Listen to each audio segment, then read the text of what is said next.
नमस्कार, मैं अंजना और आप देख रहे हैं यूपी टाइम्स समाचार। आइए एक नजर डालते हैं आज की बड़ी खबर पर। सोने में रिकॉर्ड तेजी की ये है सबसे बड़ी वजह। अमेरिका से सीधा कनेक्शन, जाने आगे क्या रह सकते हैं हालात। साल भर पहले की तुलना में दुनिया अभी थोड़ी शांत दिख रही है। पूर्वी यूरोप में यूक्रेन का मोर्चा पहले जैसा ही है, लेकिन पूर्वी एशिया में ताइवान और पश्चिमी एशिया में फिलिस्तीन का मोर्चा ठंडा माना जा सकता है। लेकिन सतह के नीचे बहुत गहरी बेचैनी, कुछ बहुत बुरा घटित हो जाने का डर वैश्विक अर्थव्यवस्था को सता रहा है। उसका बुखार नापना हो तो सोने की कीमतों का ग्राफ देखें, जो साल भर में ग्लोबल मार्केट में 70% और भारत में 76% चढ़ गया है। बीच में सोने चांदी में एक बड़ी गिरावट भी आई, लेकिन अभी हालात वापस पहले जैसे हो गए हैं।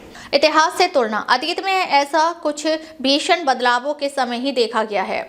1974 में डॉलर की कीमत स्थिर रखने वाला ब्रेटन वुड्स समझौता खत्म होने पर 1979-80 में ईरान की इस्लामी क्रांति के बाद खाड़ी क्षेत्र के उथल पुथल के वक्त और 2010 में अमेरिकी वित्त प्रणाली के हिल जाने से पैदा हुई महामंदी के प्रभाव में ऐसी कोई विश्वव्यापी उथल पुथल तो अभी कहीं देखी नहीं जा रही है। फिर सोने की कीमतें रॉकेट का मुकाबला क्यों कर रही हैं?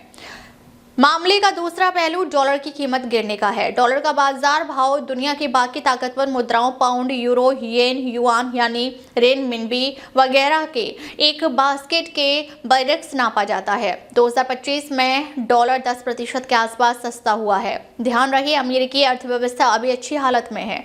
फिर डॉलर का वजन कम होने की क्या वजह हो सकती है? अमेरिकी राष्ट्रपति यानी डोनाल्ड ट्रंप इसे अपने लिए समस्या नहीं मानते, क्योंकि सस्ता डॉलर अमेरिकी निर्यात के लिए अच्छा है, पर विश्व अर्थव्यवस्था के लिए यह चिंता की बात है। IMF का हाल में जारी आंकड़ा बताता है कि 1999 में दुनिया के सारे केंद्रीय बैंकों के खजाने यानी फॉरेन एक्सचेंज का 71% हिस्सा डॉलर या अमेरिकी बॉन्ड्स का था, जो 2024 आते आते 58.5% रह गया। केंद्रीय बैंकों की प्रवृत्ति अभी अपने खजाने में सोने का हिस्सा बढ़ाने की है। अन्य शक्तिशाली मुद्राएं भी ज्यादा रखने लगे हैं। अब तक के लिए बस इतना ही। फिर मिलते हैं एक ऐसी ही बड़ी खबर के साथ। तब तक के लिए नमस्कार और देखते रहिए यूपी टाइम्स समाचार।